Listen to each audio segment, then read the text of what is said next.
This webinar is titled Watch Out for the Cunning, Deceitful, and Ambitious, and it's a part of a multiple-part series on voting. Thomas Sowell, a great author and thinker, said this: "Neither the Constitution of the United States nor the institutions set up by that Constitution are enough to ensure the continuance of a free, self-governing nation." When Benjamin Franklin was asked what the members of Constitutional Convention were creating, he replied, "A republic, madam, if you can keep it." In other words, a constitutional government does not depend on the Constitution, but on us. To the extent that we allow clever people to circumvent the Constitution while dazzling us with rhetoric, the Constitution will become just a meaningless piece of paper, as our freedoms are stolen from us, much as a pickpocket would steal our wallet while we are distracted by other things. Thomas Sowell makes the point that clever leaders are plundering our freedoms. Our nation's first president warned us of these things over 200 years ago. Let's see what George Washington had for us in his farewell address. This was a written address published in the newspapers on Constitution Day, September 17, 1796, 6 months before he was to leave office. It used to be one of the 4 key pillars of U.S. civics education, along with the Declaration of Independence, the Federalist Papers, and the general principles of liberty that could be found in Locke and Sidney and other writers. In a major section of his address, addresses the issue of watching out for those who are cunning, ambitious, and unprincipled. There are certain people, he said, with real design to direct, control, counteract, or awe the regular deliberation and action of the constituted authorities. They serve to organize faction, to give it an artificial and extraordinary force, to put in the place of the delegated will of the nation the will of a party, often a small but artful and enterprising minority of the community.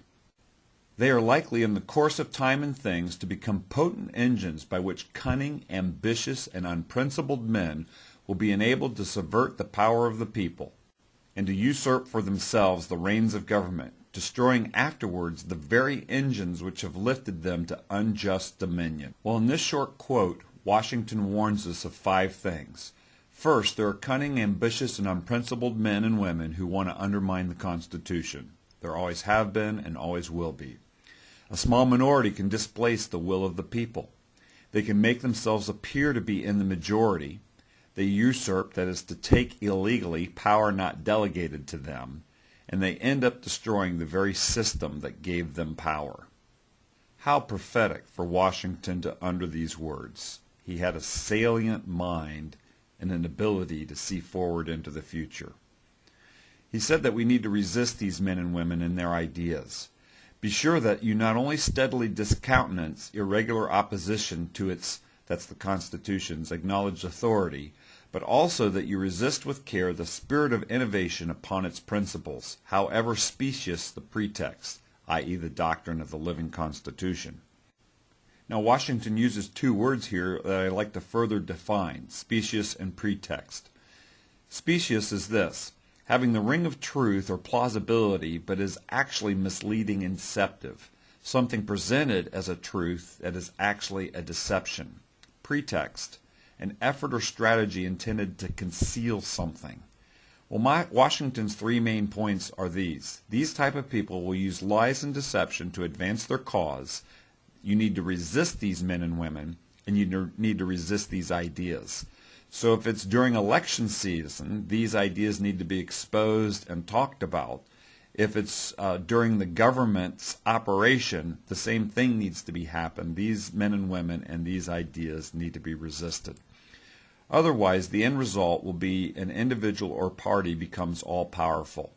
Washington says this: "But this leads at length to a more formal and permanent despotism.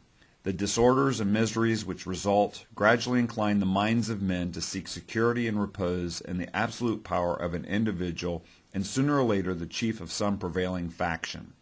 What he's saying here is this: the government becomes completely dysfunctional, the people become completely miserable, people will eventually seek relief from these miseries, and people will surrender their liberty and give over power to an individual.